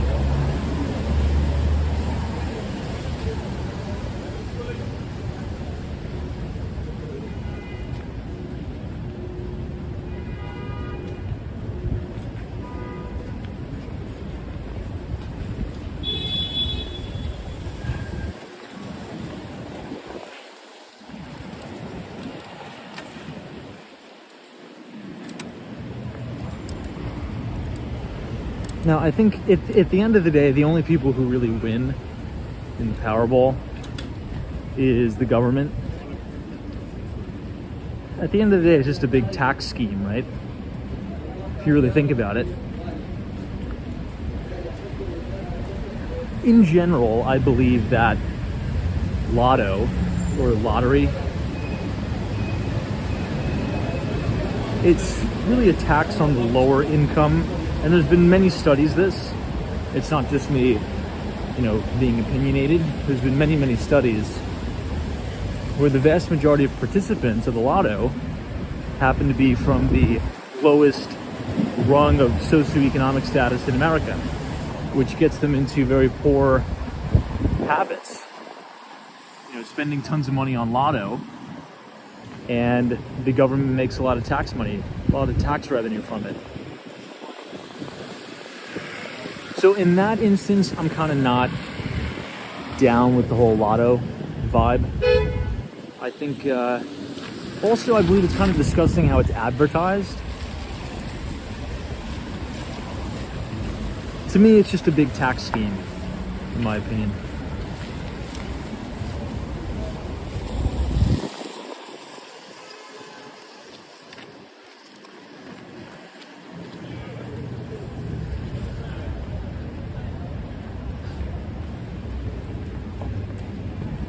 But at the end of the day, look, everything in moderation is fine. But the data, unfortunately, shows that people have very addictive tendencies, and the people who are playing the lotto the most probably are the ones who shouldn't be playing it at all. So from that perspective, I'm against it, because it doesn't really help anybody. Not to be a buzzkill. Many of you are probably thinking, Tom, you're a buzzkill. Just people playing the lottery. No, I know, I get it. And most people just play it for fun, and that's totally fine. But again, the data shows that the people who really use and abuse it, in terms of playing it, buying scratch-offs, and getting addicted to it, are the people who can't afford to do that stuff. which is really unfortunate.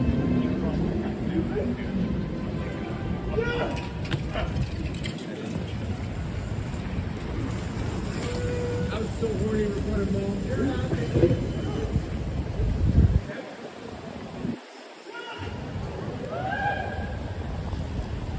William says, I want to learn how to speak English very well one day. Well, check out Duolingo. That's another interesting stock. Anybody here use Duolingo? I'm actually covering that stock.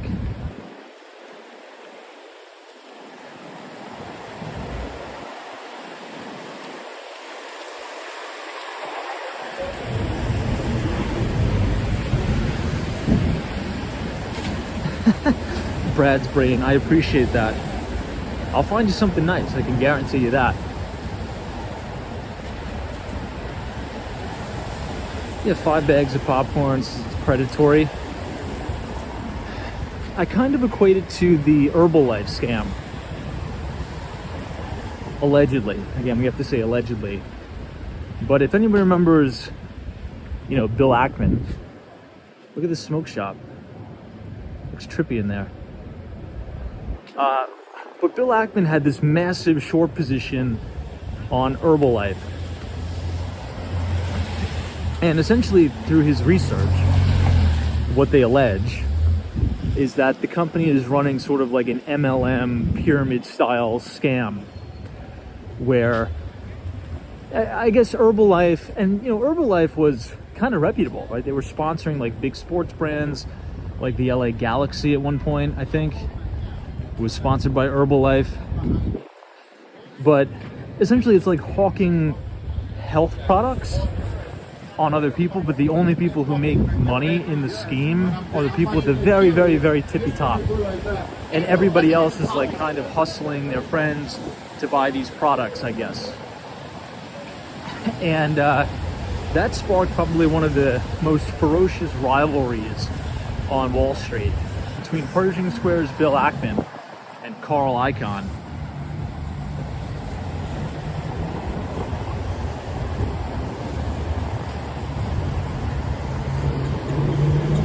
Rockstar says Duolingo will go out of business due to the rise of AI. Jeff W277 says CNBC had a really fun, yeah, Bill Ackman, and that's probably one of the funniest CNBC clips ever.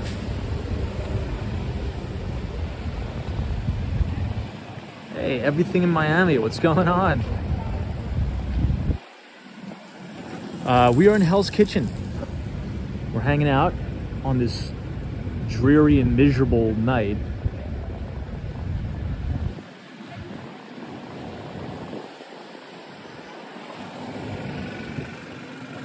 Now it's going to be worse tomorrow. It's going to be 50-mile-an-hour winds starting at 4 a.m.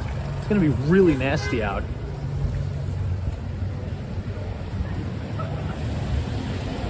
Really, Brad's brain, you don't trust the Steinway Tower?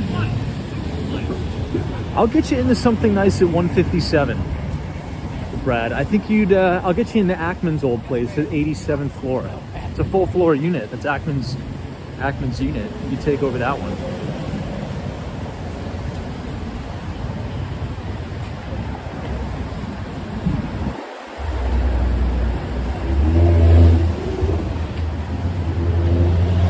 True, Trade Brigade.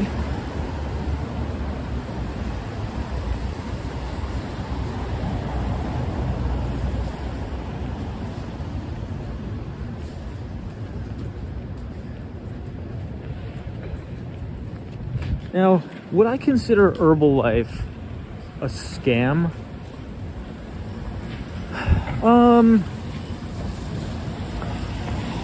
No, I wouldn't, but I would consider it very predatory. I mean, it's obviously very, very predatory, right? I would say misleading. Because when I was reading the short thesis that Herbalife put out, these are very, very high pressure sales tactics that I guess these people were using, and making like outlandish claims about the amount of money you could possibly make selling these like health supplements and products on Herbalife. So that aspect of it, I guess you could call that a scam, because you're misleading people. You know, they're like, hey, you could be an entrepreneur and you know, sell Herbalife and make so much money in commissions. And they would have these events that would like kind of, the events would be like these rah-rah crazy events to get people turbocharged and fired up to sell the products, right? And kind of pitch them like a false dream, right? According to the short thesis put out by Pershing Square. And they did an analysis, and the vast majority of participants were immigrants, like immigrants just coming to the United States from a lower socioeconomic status. So they were preying on the most vulnerable people. And that's not cool, right? But Carl Icahn, on the other hand, you know, took a massive long position in the stock, was kind of battling it out with Ackman, trying to squeeze his short. And that was pretty much broadcast on CNBC for everybody to listen to. I think that's the most viewed segment on CNBC ever. Is the Herbalife Ackman dispute. Rockstars is definitely an MLM scheme. Yeah, kind of, yeah, like the, you know, people soliciting like, yeah,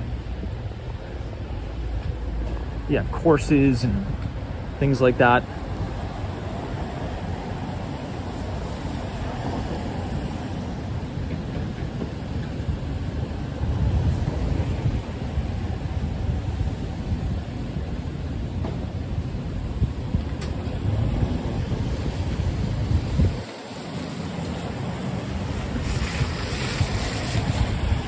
John says, how much is car insurance per month in New York?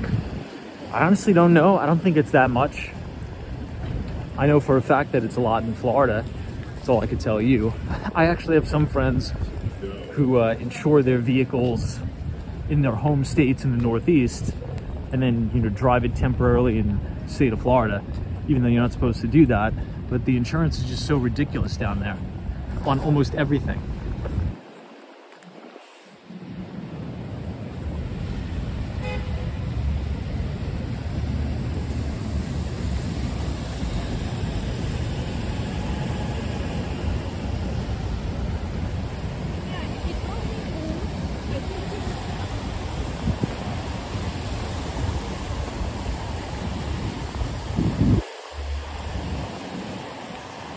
All right, we're gonna come up on the back side of Billionaires Row.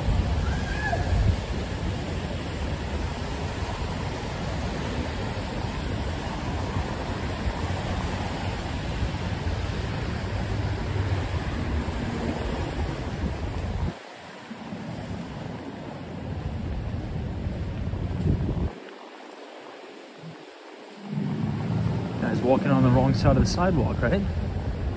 SAC says Florida insurance is crazy because they have many state-specific regulations that, because of the, like the flood risk and all that, the weather.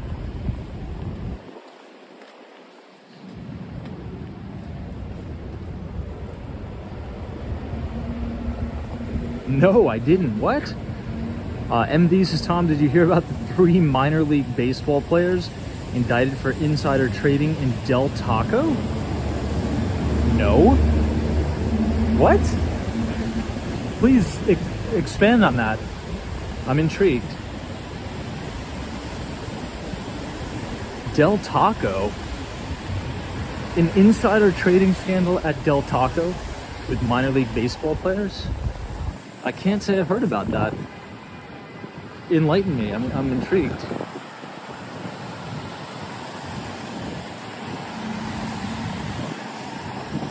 What happened with it?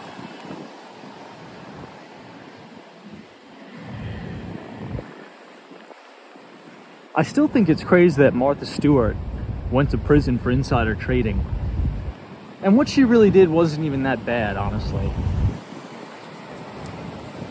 In my view.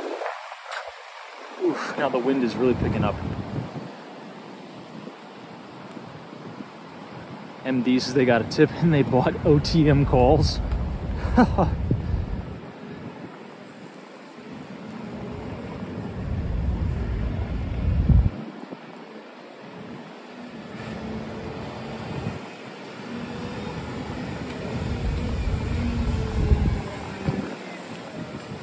I'll have to do a little bit more diligence into that.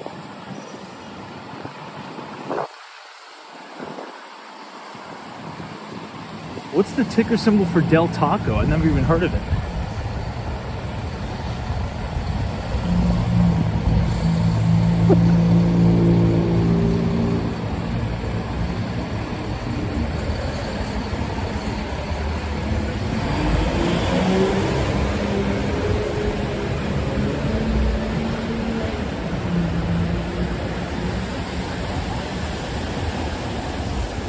It's not half bad.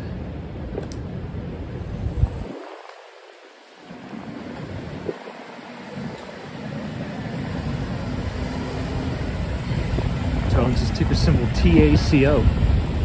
Well, fantastic ticker.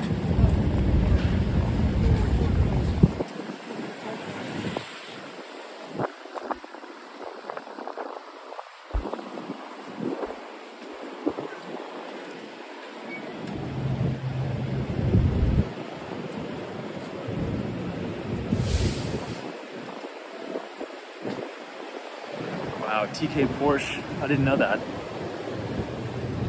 She would have just suffered a very small fine if she was truthful about it.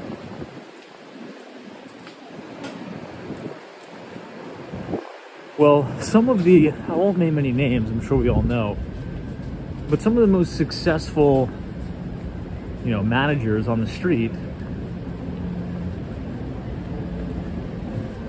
some of them that own the New York Mets, have been involved in some insider activities. I think more so that happens a lot more, or happened a lot more back in the day. Not so much anymore.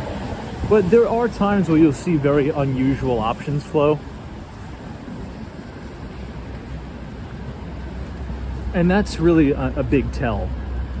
When you have an unusual, lot size purchase on very specific strikes in stocks going into earnings.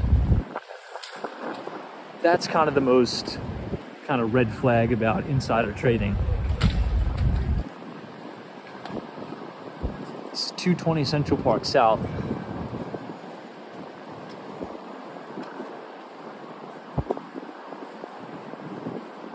Harry says, have I ever experienced an earthquake in New York? I don't think so. I think maybe technically once. Wasn't there an earthquake in New York City? But I don't think I've ever felt it.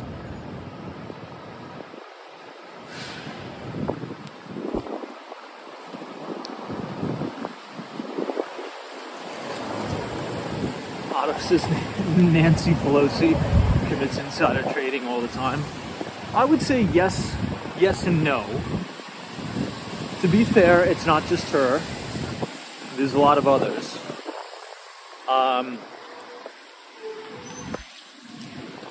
But I do agree that if you're making policy, fiscal policy about government spending on specific sectors, you shouldn't be able to trade in individual stocks.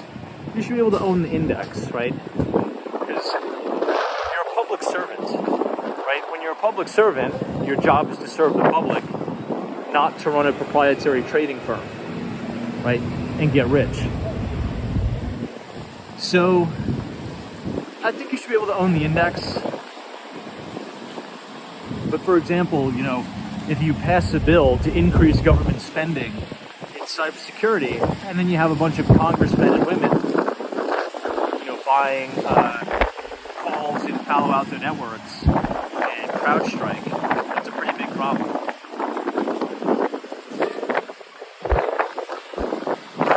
Oh my gosh, that wind is crazy. I think the wind is just starting to pick up now. It's Columbus Circle, 59th Street. Head back over to the east side, back to the office. I'll take you guys with me.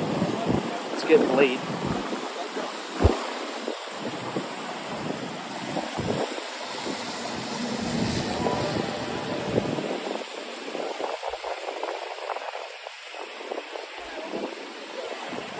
Troy Athens is windy much. This is just the very beginning of it, by the way. It's going to get way worse tonight. It's going to be 50-mile-an-hour wind gusts starting at 5 a.m.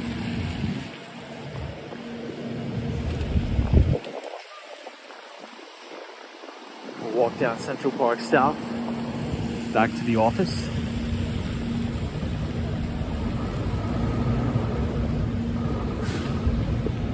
But, you know, back to the conversation we were having, I don't think that's unreasonable. At the end of the day, they are public servants, and you're supposed to do that out of, you know, the greater good for the country, for the greater good of the American people. The goal shouldn't be to get wealthy.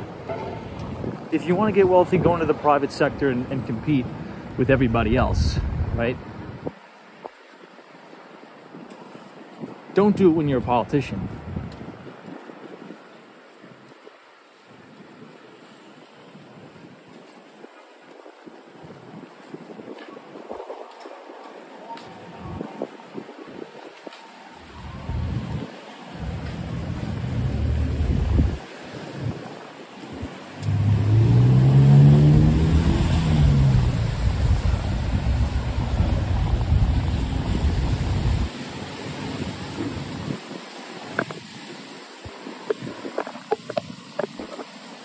We're essentially facing all the wind.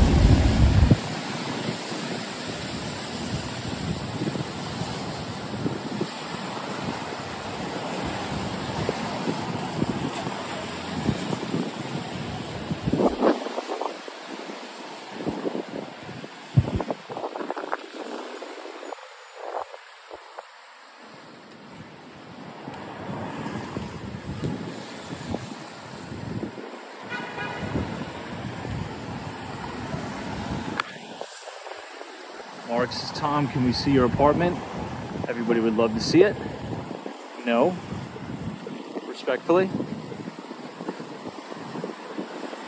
Maybe one day. I think you guys have seen my old place right up the block.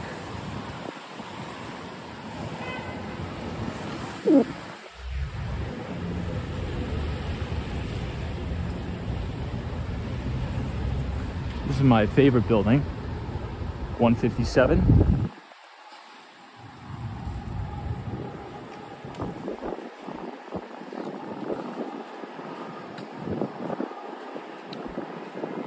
Whew, let's get off Central Park South. That wind is crazy.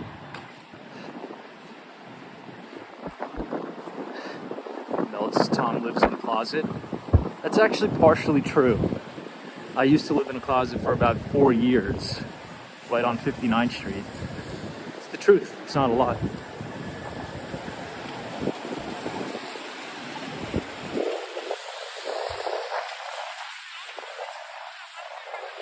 It was a walk-in closet that had these two kind of like French door type things, and it had a little pin lock. It could only fit a little bit, only fit a yoga mat. This is where President Biden stayed when he was in New York City for that massive fundraiser at Radio City Music Hall, right here at the JW Marriott, Essex House.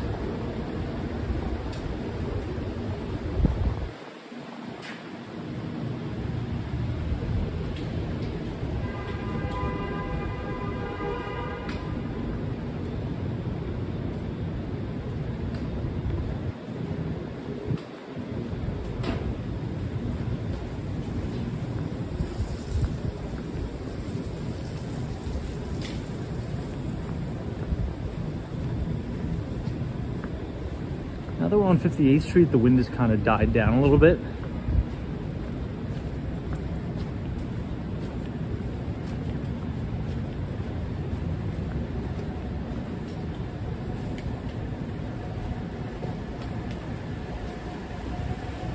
But my old building is right on the left here.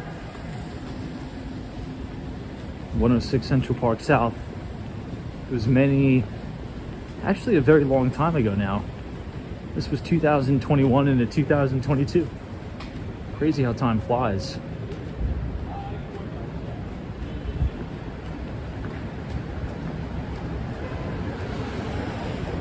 Hey, Solo 401, what's up, man? It's always a pleasure.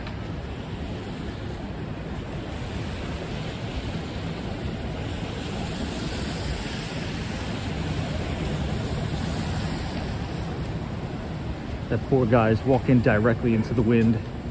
We finally have the wind at our back.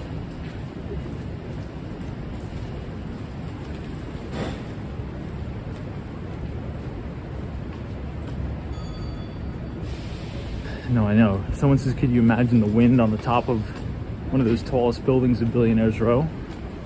I can't. Now, the buildings actually shift with the wind. If you're on a very high floor, you can actually feel the building shake. And they have something called a damper at the very, very top of the building to kind of counteract as a counterweight so the building doesn't tip over.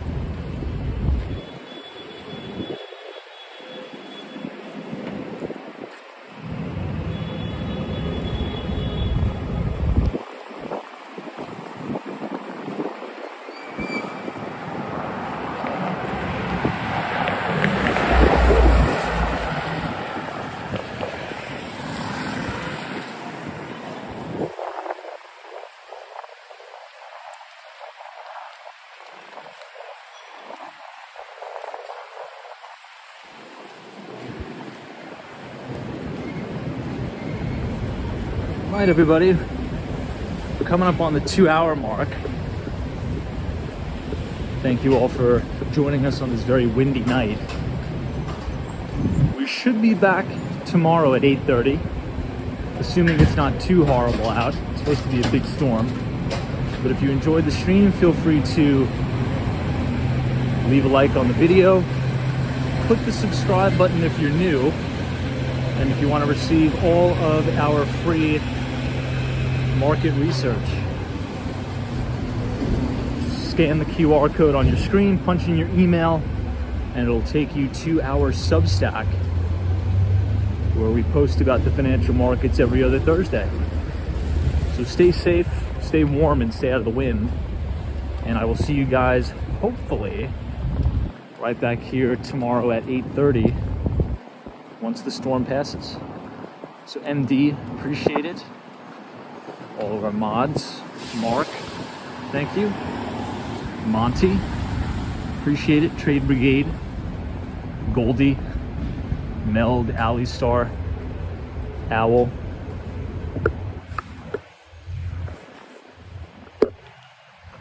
Why? Oh, that's true. Trade Brigade. We have non-farm payrolls tomorrow. That'll be interesting to look forward to.